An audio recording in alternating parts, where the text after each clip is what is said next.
The Forgotten Circus. Emily had always been drawn to the eerie legends of her small town, especially the one about the Forgotten Circus. It was said that, on nights when the full moon hung heavy in the sky, the abandoned circus tent at the edge of town came to life with whispers of ghostly laughter and haunting music.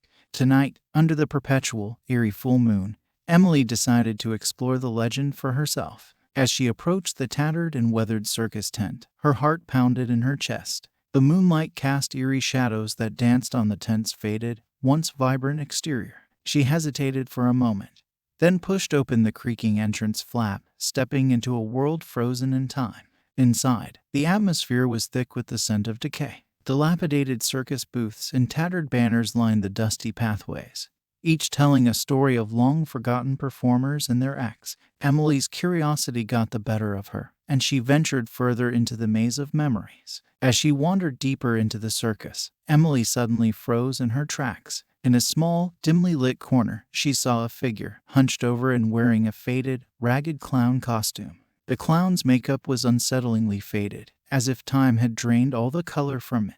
He sat alone, his shoulders slumped, a heavy air of melancholy surrounding him. "Hello," Emily called out hesitantly. The clown's head snapped up, revealing a painted-on smile that seemed etched into his pallid face. He looked at her with eyes that held a deep sadness, like he had been trapped in this place for eternity. "I'm Emily," she introduced herself, taking a cautious step closer. "What's your name?" The clown's voice was a raspy whisper, barely audible. "Mr. Smiles." Emily's heart sank as she realized that she was not alone in this forgotten circus. She cautiously approached Mr. Smiles, her curiosity mixed with a growing unease. "Are you a real clown?" she asked, her voice trembling. Mr. Smiles nodded slowly. "I was once the star of this circus, the most beloved clown. But now I'm trapped here, waiting for something that will never come." Emily felt a shiver crawl down her spine as she listened to his haunting words. She couldn't help but feel sympathy for the forlorn clown.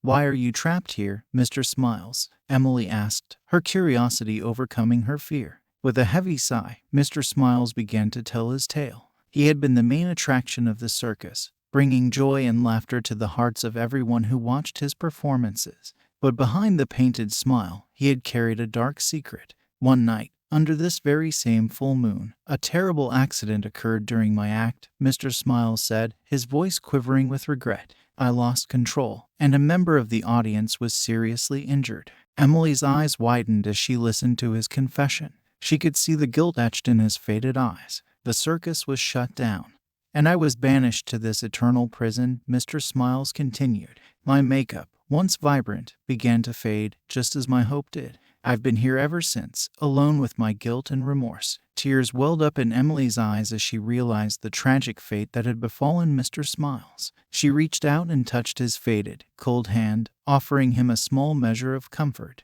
"I'm so sorry, Mr. Smiles," she whispered. As Emily comforted the lonely clown, the circus tent seemed to age around her. The tattered banners fluttered with long-forgotten memories, and the ghostly echoes of laughter and applause filled the air. Emily stayed with Mr. Smiles through the night, sharing stories and providing the companionship he had longed for. When the first rays of dawn broke through the tent's weathered fabric, a sense of peace washed over the clown's face. "Thank you, Emily," he said, his voice no longer filled with sorrow. "You've given me a glimpse of happiness that I thought was lost forever." Emily smiled back at him, her heart heavy with the weight of the past. She knew she could never free Mr. Smiles from his eternal prison, but at least she had brought him some measure of solace. As she left the forgotten circus tent, she couldn't help but wonder about the consequences of her curiosity. She had ventured into the unknown and uncovered a tragic story that would haunt her for the rest of her days. The legend of the forgotten circus had come to life, and she had touched the sadness behind the mask of Mr. Smiles, a clown trapped in time.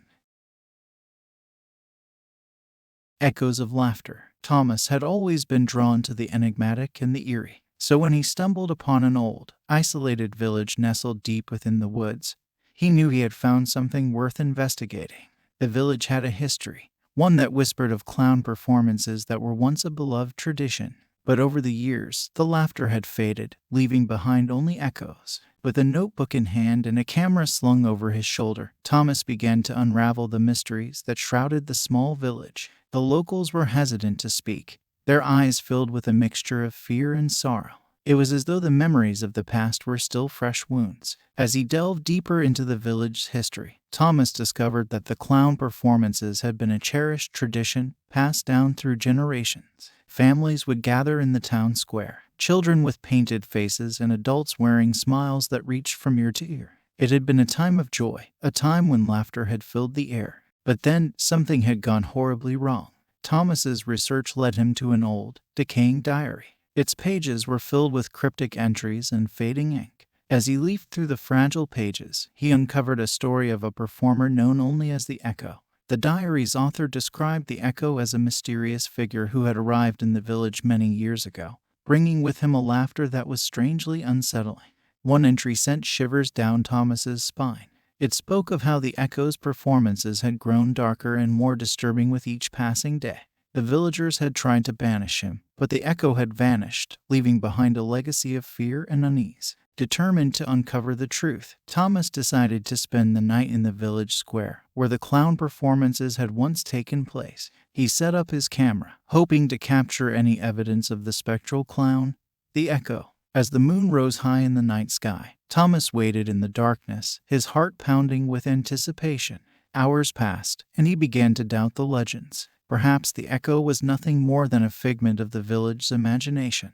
But then he heard it. Laughter. It started as a soft, eerie chuckle that seemed to come from all around him. Thomas's breath caught in his throat as the laughter grew louder, echoing through the empty village square. It was laughter like no other, filled with a malevolent glee that sent chills down his spine.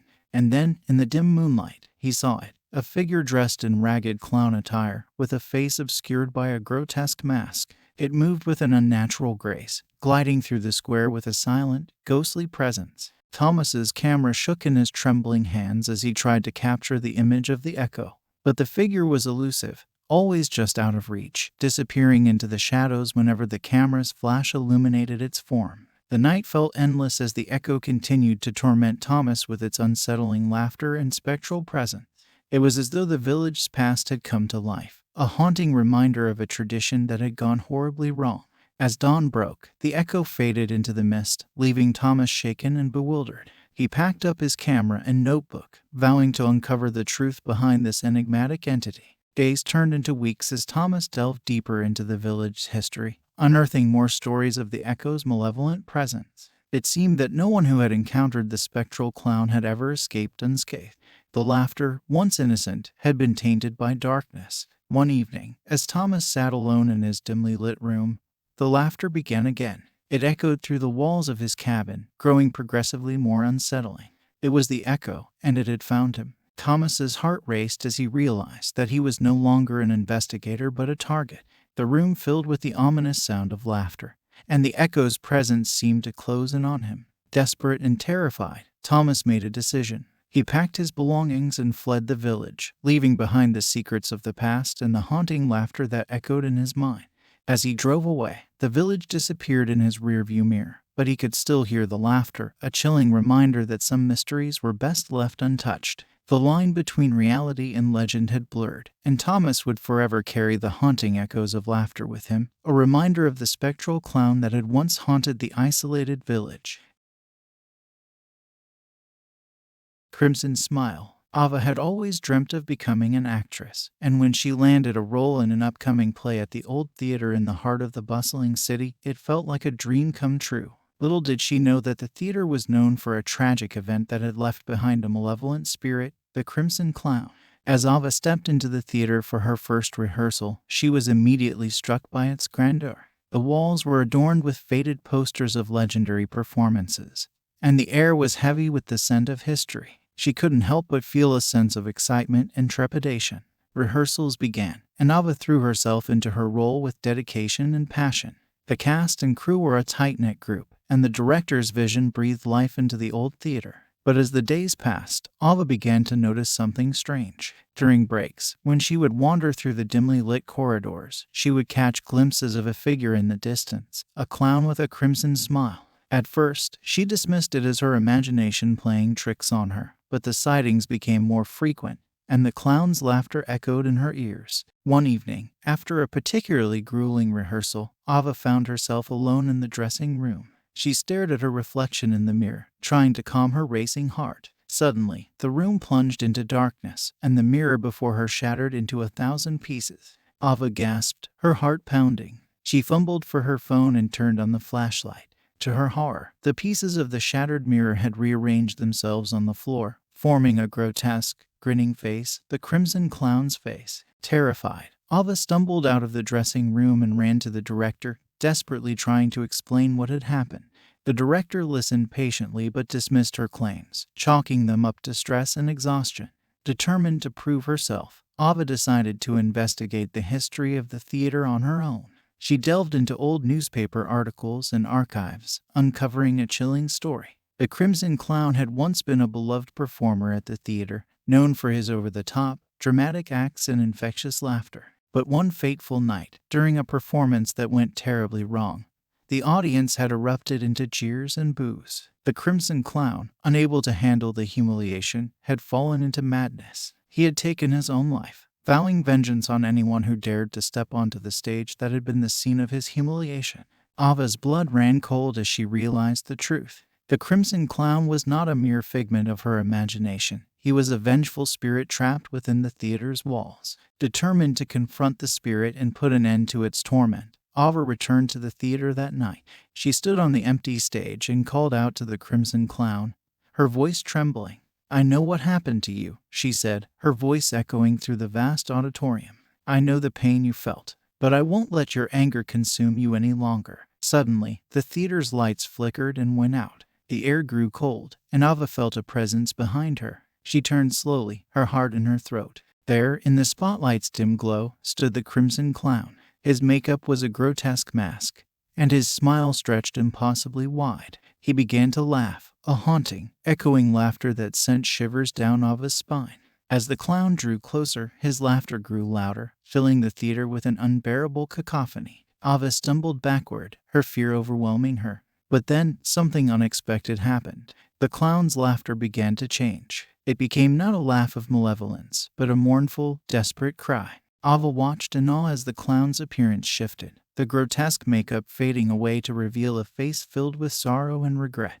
His laughter turned into sobs, echoing through the theater. Tears welled up in Ava's eyes as she realized the truth. The Crimson Clown was not a malevolent spirit seeking revenge. He was a lost soul, trapped in a cycle of torment and despair. "I'm sorry," Ava whispered, reaching out to the clown. The theater seemed to tremble.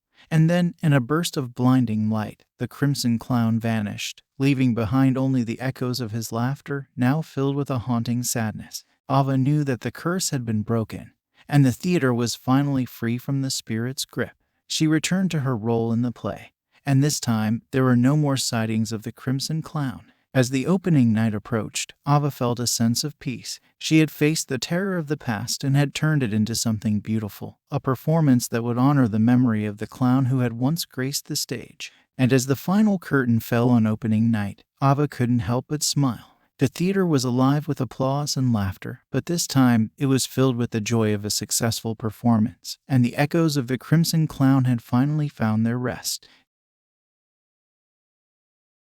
Shadows in the Big Top. Leo had always been drawn to the thrill of urban exploration, seeking out abandoned buildings and forgotten places to photograph. One night, while driving on the outskirts of the city, he stumbled upon something that sent a shiver down his spine, an enormous, modern circus that seemed to have appeared overnight, mysteriously deserted. The circus tent loomed ominously against the night sky, its bright lights and vibrant colors in stark contrast to the surrounding darkness. Leo couldn't resist the pull of curiosity, and he parked his car at a distance, camera in hand. As he ventured closer, Leo noticed something odd about the circus. There were no signs of life. No bustling crew members setting up, no sounds of laughter or music. It was as though the entire place had been abandoned in a hurry. Cautiously, Leo entered the circus tent, camera at the ready. The interior was a bizarre mix of the modern and the antiquated. High-tech equipment and lighting were juxtaposed with old-fashioned circus posters and faded costumes. As Leo explored further, he began to feel an uneasy sensation, as though he was being watched. He turned to see a group of figures in the shadows, eerily elongated and wearing clown costumes. They were the Shadow Clowns. The Shadow Clowns stood motionless, their faces obscured by exaggerated makeup. Leo couldn't help but feel a sense of dread wash over him. He raised his camera to take a photo, but as he focused on them through the lens, the clowns remained still, unmoving. Baffled and unnerved, Leo lowered his camera and took a step closer to the shadow clowns. That's when he realized their chilling secret. They only moved when they were not directly observed. Leo's heart raced as he watched one of the clowns shift position, its eerie, elongated limbs contorting in unnatural ways. The others followed suit, their movements unsettling and surreal. It was as though they were creatures from another world, bound by rules unknown to Leo. Desperate to capture evidence of the shadow clowns, Leo decided to set up his camera on a tripod and leave it running, hoping to catch their bizarre movements on film. He pressed the record button and stepped back, watching the clowns slowly come to life, their motions fluid and nightmarish. But as Leo studied the footage, he noticed something even more disturbing. The clowns seemed to be approaching him, closing in on his position. Panic set in, and he turned to make a hasty exit. To his horror, he found that the circus tent had transformed. The entrance he had come through had vanished, replaced by an endless expanse of canvas. Frantically, Leo tried to find another way out, but the shadow clowns were getting closer, their eerie movements quickening. He felt a hand on his shoulder and spun around, only to find a clown inches from his face, its elongated grin filled with darkness. Leo screamed and stumbled backward, but the clown continued to advance, its shadowy form engulfing him. He struggled to break free, but the circus tent seemed to twist and turn, its corridors shifting like a maze. As Leo's vision blurred, he heard the echoing laughter of the shadow clowns, a sound that seemed to come from all directions. He knew he was trapped, caught in a nightmarish world where the rules of reality no longer applied. Hours turned into days as Leo wandered the shifting corridors of the circus, pursued relentlessly by the shadow clowns. He could no longer distinguish between reality and hallucination, and the constant feeling of being watched gnawed at his sanity. But then, in a moment of desperation, Leo stumbled upon a small, hidden exit in the circus tent. With every ounce of strength he had left, he burst through the opening and found himself outside, gasping for breath. The circus had vanished, leaving behind only an empty field. Leo's heart pounded in his chest as he realized he had escaped the clutches of the shadow clowns. Shaken and traumatized, Leo returned to his car, camera still in hand. He knew he would never be able to fully explain what had happened in the deserted circus, and the images he had captured would forever haunt his dreams.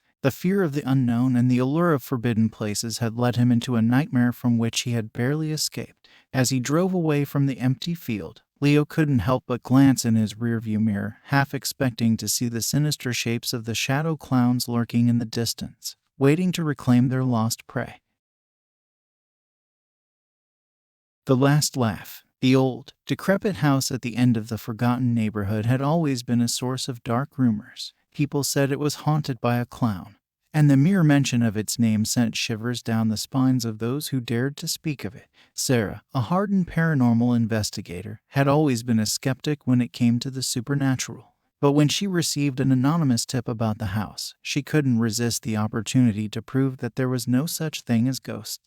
As Sarah entered the dilapidated house, the air was heavy with the musty scent of decay. Cobwebs hung like delicate curtains, and the wallpaper peeled away in tattered strips. She scoffed at the rumors and muttered to herself, "Clown ghosts? Ridiculous." But as she ventured deeper into the house, she began to feel an unsettling presence. It was as though someone, or something, was watching her every move. She dismissed it as her imagination, determined to debunk the ghostly claims. Sarah explored room after room, her skepticism unwavering. That's when she heard it, a faint, eerie giggle that sent a chill down her spine. She froze in her tracks, her heart pounding. "Who's there?" she called out, her voice wavering. The giggle came again, louder this time, echoing through the empty halls. Sarah clenched her fists, her resolve to prove the house's innocence slowly crumbling. She followed the sound to a small, dimly lit room, its walls adorned with faded clown paintings. In the center of the room stood a figure, its back turned to her. It wore a tattered clown costume, complete with a colorful wig and oversized shoes. The figure's shoulders shook with silent laughter. "All right, enough of this," Sarah said, her skepticism giving way to annoyance. She approached the figure and reached out to grab its shoulder. But as her hand made contact, the figure disappeared into thin air, leaving behind only a lingering chill. Sarah stumbled backward, her heart racing. From that moment on, the hauntings escalated. Sarah would hear the eerie giggle at all hours, echoing through the house. Objects would move on their own, doors slammed shut, and strange shadows danced along the walls. She couldn't deny it any longer. There was something unnatural in the house, and it had a twisted sense of humor. One evening, as Sarah was examining a dusty old photo album, she heard the giggle once more. She looked up, her eyes scanning the room. And then she saw it, a clown doll sitting on a dusty old chair, its painted grin wider than ever. With a scoff, Sarah approached the doll and picked it up. "You think this is going to scare me?" she muttered. But as she held the doll, its eyes seemed to come to life, locking onto hers. Sarah felt a shiver crawl down her spine, and she dropped the doll, watching in horror as it somersaulted across the room, landing at her feet. The giggle grew louder, filling the room. Sarah's skepticism had turned to fear, and she knew she had to uncover the truth behind the clown's malevolent presence. She delved into the history of the house, uncovering a chilling story. Decades ago, the house had been the residence of a clown named Giggles. He had been known for his mischievous pranks and twisted sense of humor. But one day, during a performance, a tragic accident had occurred. Giggles had fallen from a high wire, plunging to his death in front of a horrified audience. As Sarah pieced together Giggles' tragic backstory, she realized that the clown's spirit had been trapped in the house, condemned to play his sinister pranks for eternity. She knew she had to find a way to set him free. With the knowledge of Giggles' past, Sarah entered the haunted room and addressed the unseen presence. "Giggles, I know what happened to you," she said. "You've been trapped here for too long, playing your twisted pranks. It's time to move on." The room grew cold, and Sarah could feel the weight of Giggles' presence. The giggle came one last time, but this time it was filled with sorrow. The clown's figure materialized before her, his painted grin now a mask of sadness. As Sarah watched, Giggles slowly faded away, leaving behind only the echoes of his laughter, now tinged with regret. The hauntings ceased, and the house felt empty once more. Sarah knew that she had helped Giggles find peace, but the experience had left her shaken and humble. She had faced her skepticism and found herself believing in the very thing she had set out to disprove. As she left the old, decrepit house in the forgotten neighborhood, she couldn't help but reflect on the irony of fear. The clown who had once frightened her had turned out to be a lost soul seeking redemption, and the last laugh was not one of malevolence, but of release.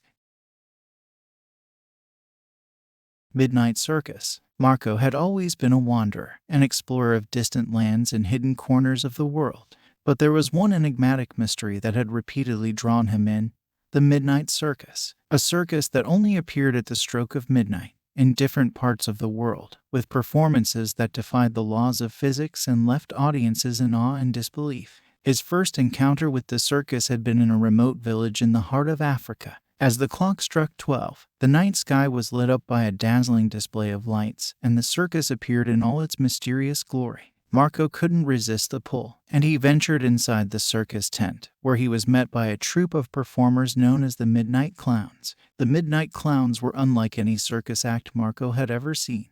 They defied gravity, juggled with invisible objects, and performed acrobatics that seemed to blur the line between reality and illusion. The audience watched in a state of trance, their eyes wide with wonder. Marco couldn't tear his gaze away from the surreal performances. He watched as a clown floated in midair, juggling planets and stars. Another clown passed through solid objects as if they were made of smoke. It was as though the laws of physics held no power over the Midnight Circus. When the show ended, Marco was left in a state of wonder and fascination. He couldn't explain the bizarre acts he had witnessed, but he knew he had to see more. He spent the next few years traveling the world, chasing rumors of the Midnight Circus and attending its performances wherever it appeared. In each new location, the Midnight Circus was a spectacle of impossible feats and dreamlike wonder. The circus appeared in the heart of the Amazon rainforest, atop the Himalayan mountains, and even in the depths of the ocean, where the tent stood submerged in an otherworldly display of aquatic wonders. But as Marco's obsession with the circus grew, so did his unease. He noticed that the Midnight Clowns, while awe-inspiring, seemed to exist outside the boundaries of time. They never aged, and their eyes held a knowing, ancient sadness. It was as though they were trapped in an eternal performance, unable to escape.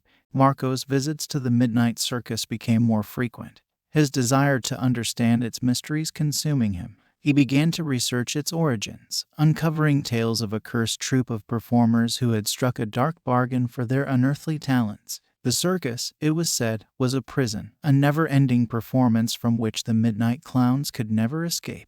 One fateful night, as Marco watched a particularly mesmerizing performance in the heart of the Sahara Desert, he felt a hand on his shoulder. Startled, he turned to see one of the midnight clowns, a clown with sorrowful eyes and a painted smile that seemed to hide untold secrets. The clown spoke, its voice a haunting whisper. "You seek to understand our world, Marco, but you must be careful what you wish for." Marco felt a chill run down his spine as he realized that the clown knew his name and his deepest desires. He stammered, "Who are you? What is this place?" The clown's smile widened, but there was no mirth in its eyes. "We are the Midnight Clowns, performers in an eternal circus. We are both real and illusion, trapped in a never-ending show. You have become too entangled in our world, and now you must make a choice." Before Marco could respond, the circus tent began to fade, its lights flickering.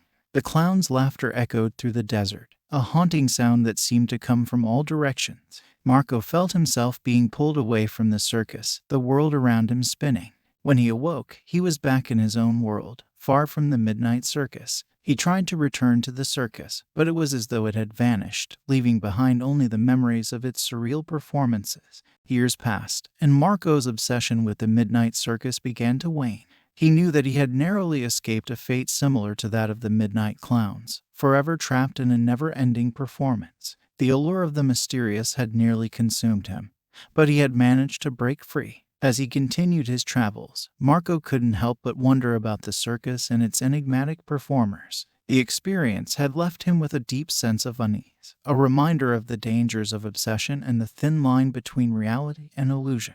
The midnight circus remained a haunting and surreal memory, a dreamlike world that he would never forget.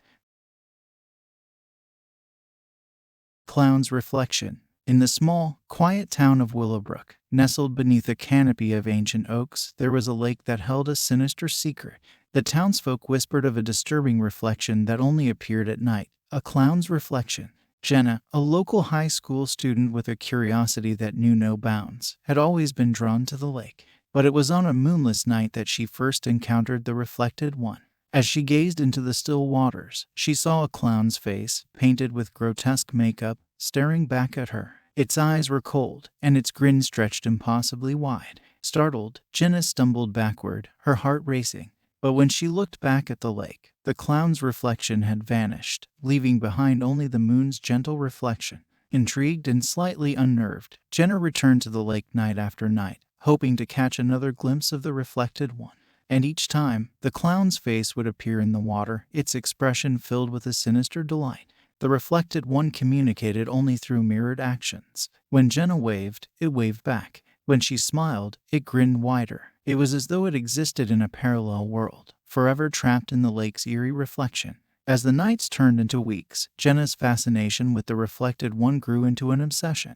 She spent her days researching the town's history, uncovering tales of a long-forgotten circus that had once performed by the lake's shore. The circus had been known for its bizarre and unsettling performances, featuring clowns that had terrified and enthralled the audience. The more Jenna delved into the town's past, the more she became convinced that the reflected one was somehow connected to the circus. She was determined to uncover the truth behind this spectral clown and its sinister reflection.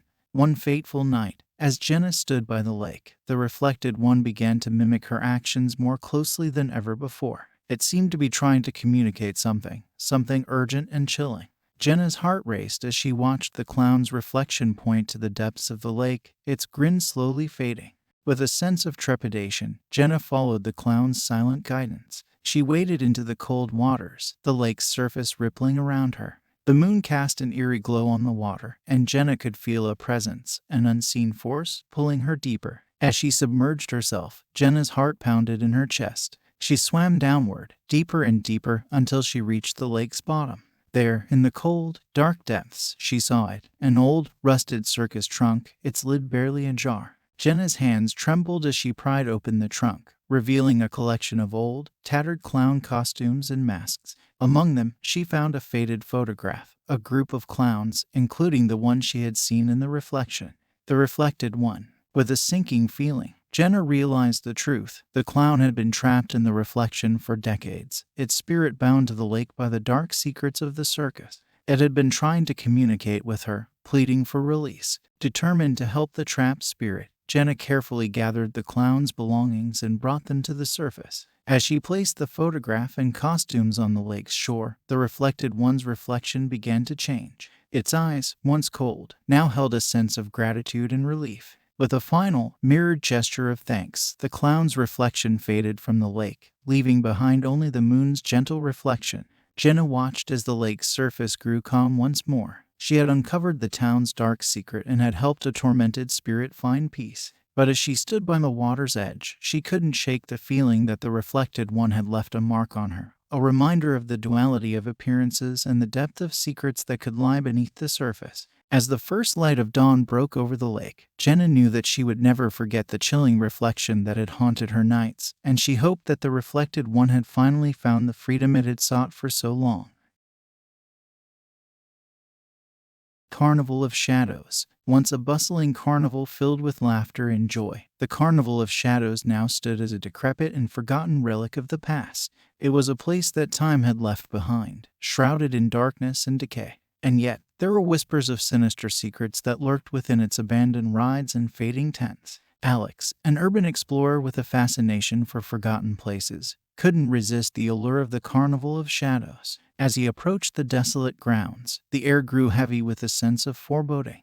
The once colorful tents now hung in tatters, their faded fabric billowing in the wind like mournful specters. As Alex ventured deeper into the carnival, he felt as though he was being watched. Shadows danced along the edges of his vision, and he couldn't shake the feeling that he was not alone. He dismissed it as his imagination playing tricks on him, but the unease remained. It was when he entered the old carnival funhouse that his nightmare truly began. The funhouse, once filled with mirrors and distorted reflections, was now a labyrinth of shattered glass and broken illusions. As Alex navigated its twisted corridors, he noticed something in the shattered mirrors, a group of sinister, shadowy figures. The figures were clowns, their faces obscured by grotesque makeup, and they moved in eerie, exaggerated pantomime.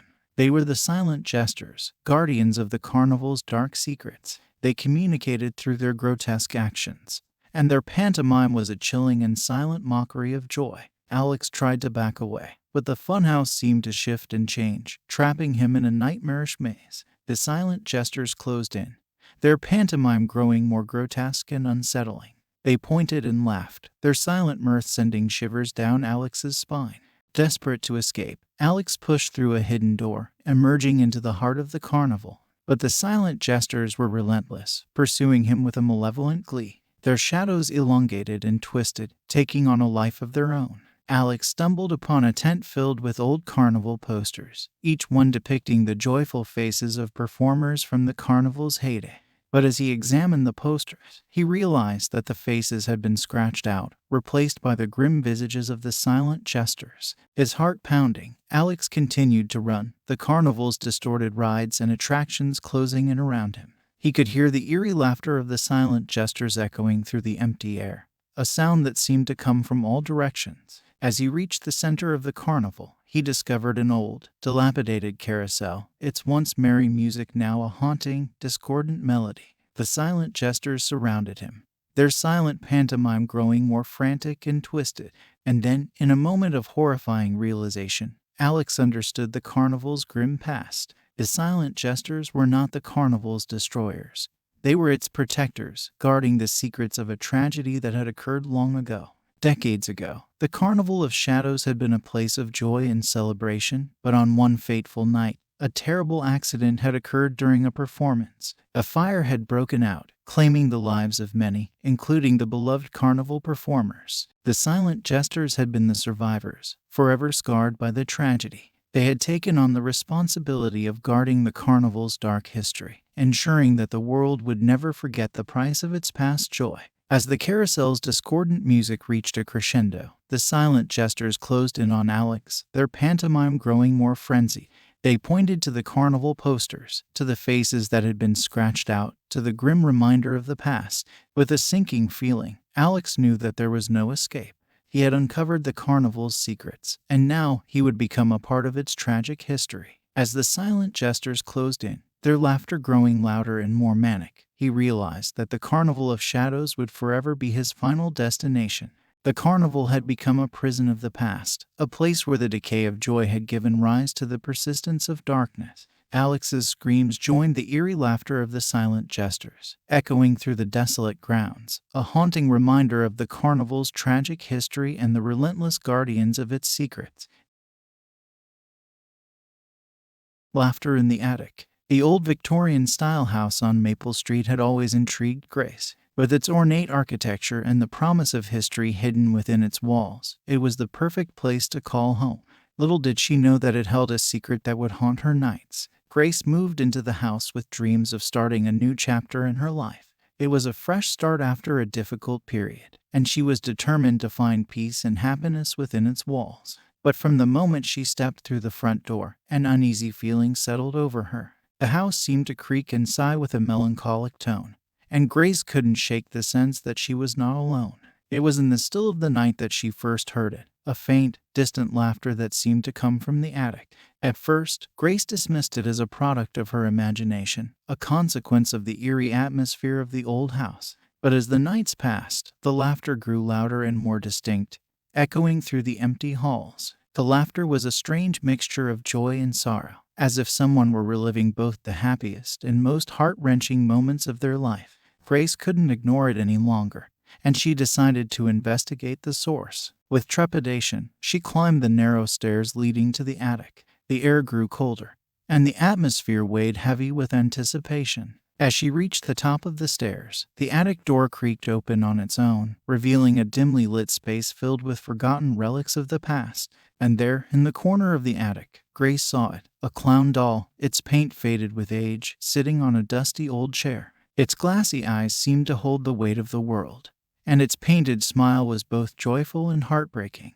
The laughter echoed through the attic, growing louder and more haunting. Grace watched as the clown doll's painted lips moved, producing the eerie sound that had plagued her nights. It was as if the spirit of the doll had come to life, trapped in a never-ending cycle of laughter and sorrow.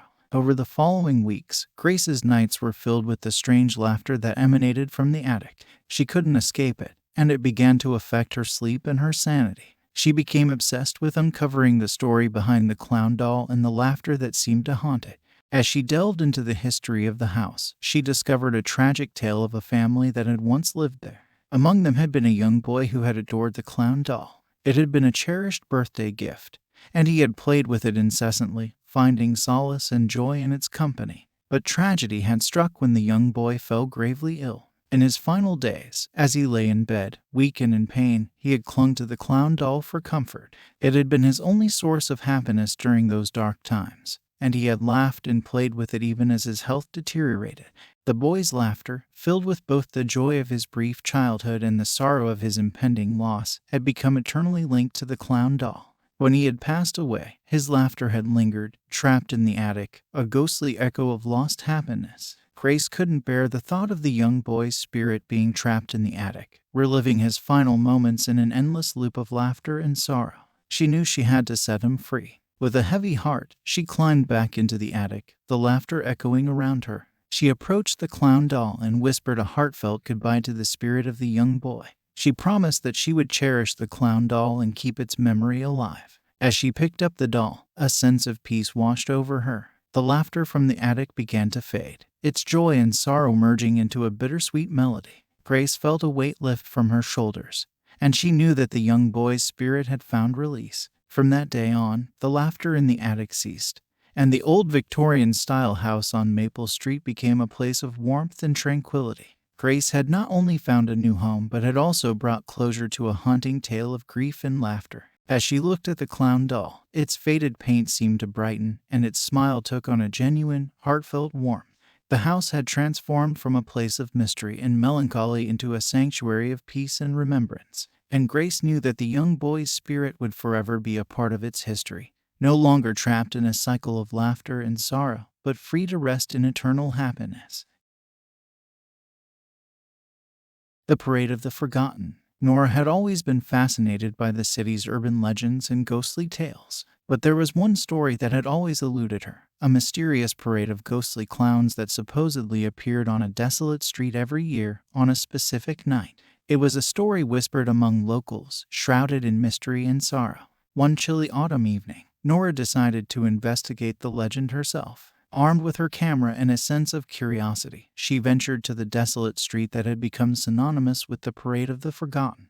The moon hung low in the sky, casting an eerie pallor over the darkened buildings. As she waited in the silence, a faint sound reached her ears, an old carnival tune echoing through the empty street. It was hauntingly beautiful, a melancholic melody that tugged at her heartstrings. The music grew louder, and suddenly, a spectral light appeared in the distance. The Forgotten had arrived. Nora watched in awe as the ghostly parade of clowns materialized before her eyes. They moved in eerie silence, their painted faces etched with sorrow. Their eyes, once filled with mirth and laughter, now held an unending sadness. The clowns marched in solemn procession, their tattered costumes and faded makeup a stark contrast to the vibrant performers they had once been.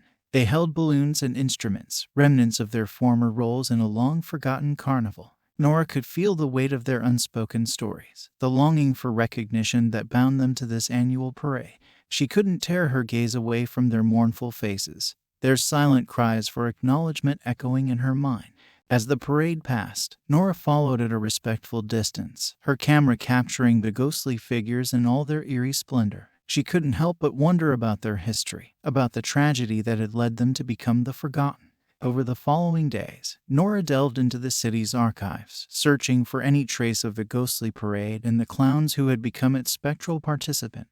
It was a daunting task, but her determination was unwavering. She uncovered the tragic story of a once thriving carnival that had called the city home. The clowns had been beloved performers, bringing laughter and joy to the hearts of countless visitors. But on one fateful night, disaster had struck. The carnival had been consumed by a catastrophic fire, claiming the lives of many, including the clowns. The survivors had carried the weight of their lost friends and family, forever haunted by the memory of that tragic night. They had vowed to keep the memory of the carnival alive. And so, they had returned each year as the Parade of the Forgotten, a somber tribute to the joy and laughter they had once brought to the world. Nora couldn't bear the thought of the clowns' sorrowful existence. She knew she had to find a way to help them, to offer them the recognition they so desperately longed for. She decided to reach out to the city's residents, to share her photographs and the story of the Forgotten, in the hopes of keeping their memory alive. The response was overwhelming. The city's residents were deeply moved by the tale of the clowns, and they came together to honor the Forgotten in a way they had never been before. A memorial was erected in their honor, a place where their names and stories could be forever preserved. On the next annual Parade of the Forgotten, Nora returned to the desolate street, this time not as a curious observer but as a member of the community that had come together to remember and acknowledge the clowns. The spectral figures still marched in somber procession. But this time, there was a glimmer of something different in their eyes: gratitude. The clowns knew that they were no longer forgotten, that their memory lived on in the hearts and minds of the city's residents. The parade had transformed from a mournful tradition into a celebration of their enduring spirit. As Nora watched the parade one final time, she felt a profound sense of closure and connection with the Forgotten. She had unraveled the mystery, shared their story with the world, and ensured that they would never be forgotten again. The music played on, and the clowns marched into the night, their faces still etched with sorrow but also with a newfound sense of peace. The city's residents stood together, their hearts filled with gratitude for the joy the clowns had brought to their lives and the memory they had helped to preserve. The Parade of the Forgotten had become a testament to the enduring power of remembrance and the profound impact that even the most forgotten souls can have on the world.